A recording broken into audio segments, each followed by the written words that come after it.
Yo, what's up guys? For today's video nga pala, ito nga pala yung 20 gallons tank natin guys na aquarium guys. So nilagay nga natin pala dito yung mga craylings natin guys. Mga 20 plus yung craylings natin dito. Ito yan, mga 1 to 2 months na yata ito mga craylings na to. Ayan guys. So ayan, transfer lang muna natin sila dito guys. Ayan, palaki natin tapos ibenta natin to guys. So ayan nga pala. Kasama nila dito yung platinum molly guys. Ito, mga ano rin to. 15 pieces pataas din to, mga 20 pieces din yata ito na molly platy. So bumili lang ako na try na platy niyan, tapos yan ang anak na dyan.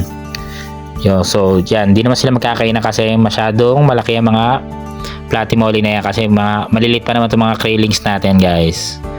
So ayan, nilagyan lang natin ng mga PVC dito na di uno yata to na color black, tapos mayroon tayong nilagay na driftwood na may butas. Tapos siya may PVC rin na kulay blue na medya yata yan.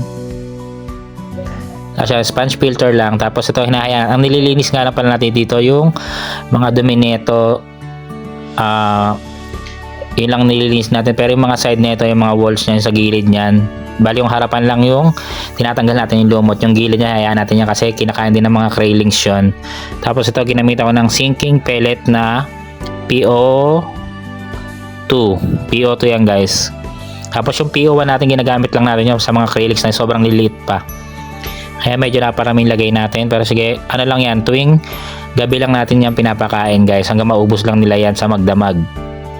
Yun, kasama na rin yan, pakain na rin ng isda yan. Ayan.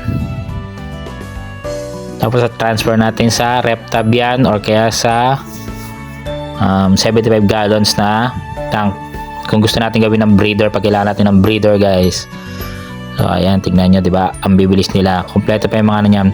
Magbabago pa nga pala yung kulay nyan guys, magiging color blue pa yan if sa water quality natin guys, pag maganda yung water quality natin. So nilagyan kasi natin sa taas na aquarium kasi nito mga ano yun more on mga halaman yan, kaya nagiging kulay green sila dyan. Pero pagka malinis yung water quality nyo, or ayan, ganyan lang, aquarium lang na ganyan, tapos hindi nasisinaga ng araw, yan, magbabago-bago yung kulay niyan guys. May black, may brown, may blue, may green.